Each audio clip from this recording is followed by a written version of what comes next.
देश की राजधानी दिल्ली में एक बार फिर से कारों का महाबाजार सजने वाला है। 2025 भारत मोबिलिटी एक्सपो का आयोजन नई दिल्ली स्थित भारत मंडपम में किया जाएगा। 17 जनवरी से लेकर 22 जनवरी तक चलने वाले इस महाआयोजन में देश दुनिया से आए तमाम दिग्गज वाहन निर्माता कंपनियां हिस्सा लेंगी।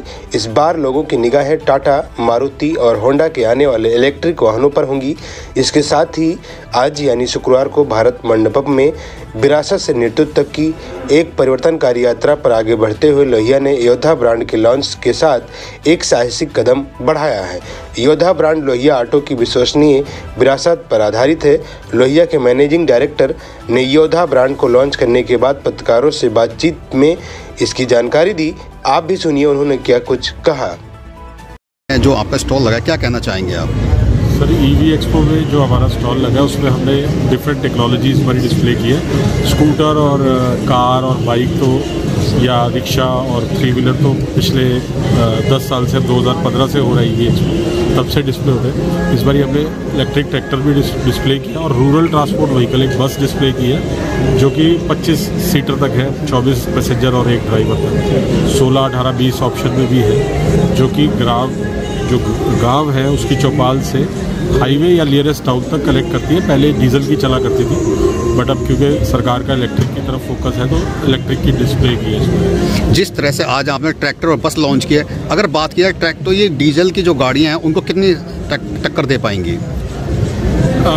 पावर में जो इलेक्ट्रिक गाड़ी कोई भी हो, चाहे कार भी हो, चाहे ट्रैक्टर हो, चाहे मोटरसाइकिल हो, चाहे स्कूटर हो, ज़्यादा बेटर होता है पेट्रोल वाले से या डीजल वाले किसी भी वाहन से, क्योंकि उसमें पेट्रोल या डीजल जलता है, उसमें टाइम लगता है। इसमें क्या इमीडिएट पावर मिलती है। थोड़ी सी बात रह गई अभी रेट की, क्योंकि प्राइसेस ज़्यादा है अभी इलेक्ट्रिक के, बट अगर आप पिछले 1 साल में देखेंगे तो बैटरी की कीमत काफ़ी कम हुई है।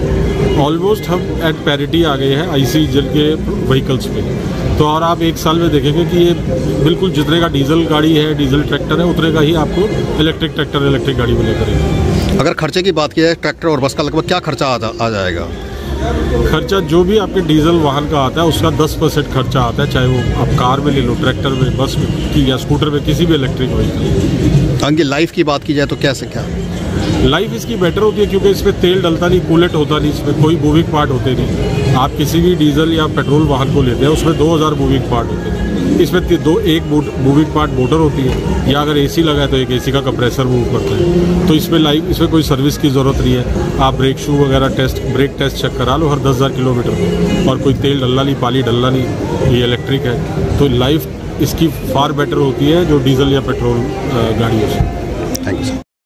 आज हमने एक नया ब्रांड लॉन्च किया है जिसका नाम योद्धा है, जो हम डेडिकेट करते हैं अपने उन वॉरियर्स को जो अपनी फैमिली के लिए अपनी डेली अर्निंग करते हैं, अपनी फैमिली को खाना, शेल्टर, रहना, पढ़ाना सब कुछ टेक केयर करते हैं। हमने उन्हें डेडिकेट करते हुए अपना ये नया ब्रांड नेम लॉन्च किया है जिसका नाम योद्धा है, जिसमें हम शुरू में सबसे पहले L5 कैटेगरी के ऑटो लॉन्च कर रहे हैं, जिसका आज एक पहला पैसेंजर व्हीकल हमने अनवील किया है। और हम आने वाले टाइम में योद्धा जो है कम्प्लीटली पूरी पोर्टफोलियो में अलग अलग प्रोडक्ट्स लेके आएंगे जो हमारे मासेस को कैटर करेगा।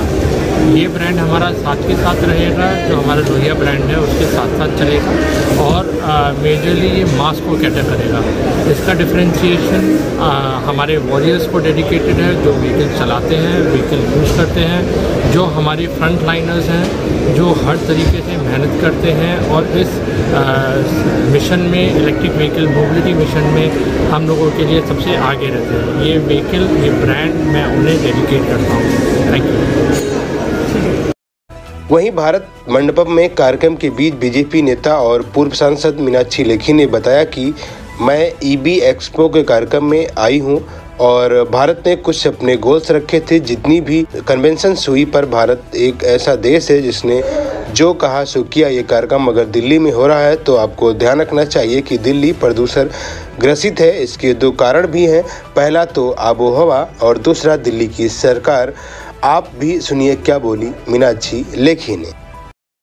और जिस तरह से इलेक्ट्रिक वाहन को भारत में प्रोत्साहित किया जा रहा है, क्या कहेंगे आप?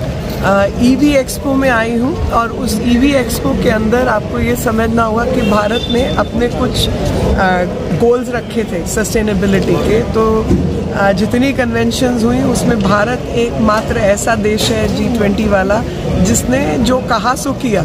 और हमारे जो टारगेट्स थे कि हम इतना कार्बन क्रेडिट लेंगे, इतना कार्बन फुटप्रिंट कम करेंगे, सोलर इतने मेगावाट बनाएंगे, विंड एनर्जी से काम करेंगे और पोल्यूशन कम करने के लिए जो भी कुछ बन पाएगा करेंगे।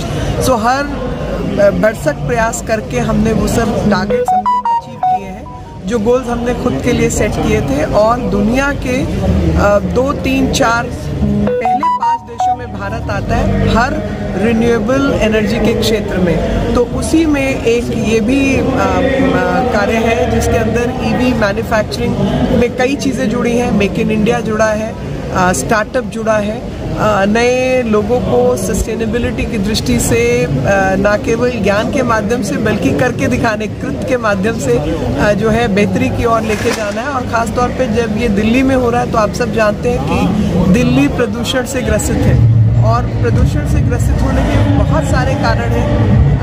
तो ऐसा कारण भी और वैसा कारण भी है। ऐसे कारण में हमारी आबोहवा भी है और वैसे कारण में एक गैर जिम्मेदार सरकार भी है।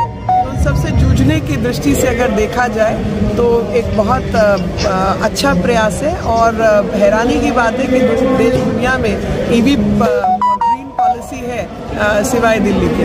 तो ग्रीन पॉलिसी के माध्यम से ये जो काम किया जा रहा है देश की और शहर की जनता की बेहतरी के लिए, देश की बेहतरी के लिए। और मुझे पूरा भरोसा है कि जैसे जैसे मेक इन इंडिया सक्सेसफुल होगा वैसे वैसे वही चीज़ें जो है जगह पे भी लगेंगे और पूरी दुनिया की भी बेहतरी होगी। तो धरती माता के सृजन के लिए और उन पाप कर्मों को थोड़ा कम करने के लिए जो हमारे पूर्वज और हम लोगों ने मिलकर किए हैं उस सब से हम पिंड छुड़ाएं और आने वाले समाज को, आने वाली पीढ़ी को बेहतर व्यवस्था छोड़कर जाए, यही प्रण दिखाई देता है। Thank you.